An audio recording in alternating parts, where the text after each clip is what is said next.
communication is my next path in Pathways, and it's the first speech. It's my icebreaker.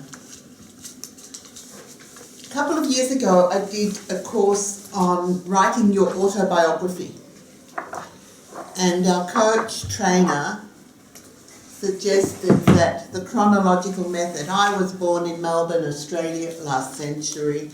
I've got 4 brothers. I met my husband in New York. I came to Austria in 1988, and I have 5 sons. Chronological is boring. Give an interesting fun fact. Make it interesting.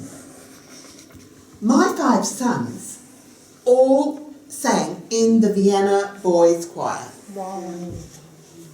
First time in the 525-year history of the world-famous Vienna Boys Choir, my 5 sons were in that choir. So that's my claim to fame. You won't forget it. Ask for that woman, the mother of those 5 boys, that Aussie living in Vienna, who worked at the UN. Okay, next part. Autobiography, boring, fun fact, Vienna Boys Choir, 5 sons. I'm a peace activist.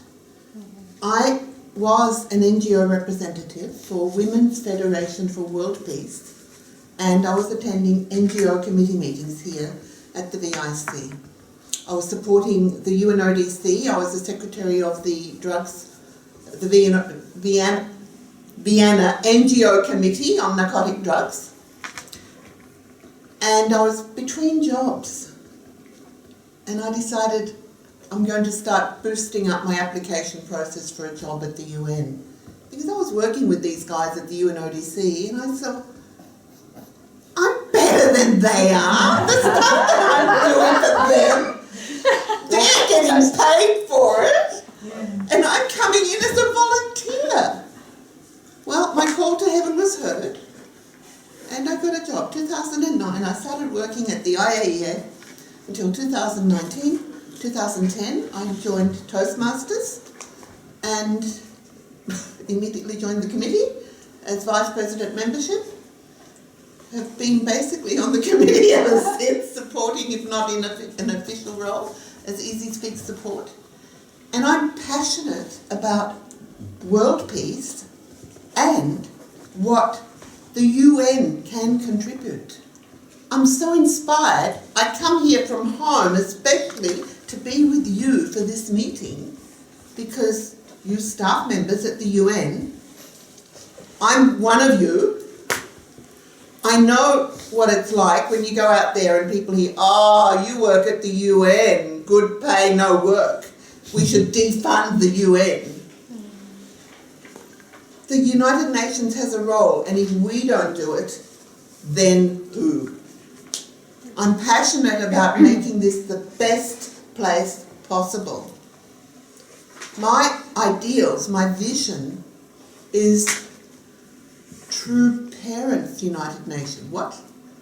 True Parents United Nations. What are you talking about? You know, in a family, a child receives love from the parents, just passively. Give it to me. Change my nappy. Ah! Give me some food. And then brother, sister comes along. They go to kindergarten, and give and take. You scratch my back, I'll scratch yours. You give me this, I'll give you that. Then mutual relationship, exclusive relationship. New children born, and loving your own children with that same unconditional love that you experienced as a child. That's the 4th level of love, the parental love, the unconditional love. And when we go through those phases as a child, receiving what we need, yeah? Who's received what they need? Our job at the UN is to see that the Sustainable Development Goals are fulfilled, that we can fulfill the needs of our world family.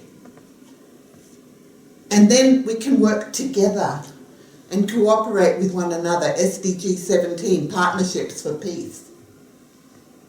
And when we become the parents who can love unconditionally and accept and embrace others, then we can fulfill our role. That's my vision. That's my purpose. Now I'm working again with Women's Federation for World Peace. Last week was the Interfaith Harmony Week, and here in the C building, the Interreligious Faith Harmony Conference was held with people from all different religions and organisations. And there is a vision, a concept going around of introducing a spiritual chamber into the United Nations so that we go beyond national interests to the next level. That we can work together like spirit and body, like parents and children, taking care of one another and making sure that all needs are met. That's my vision. Who am I? I'm a peace activist.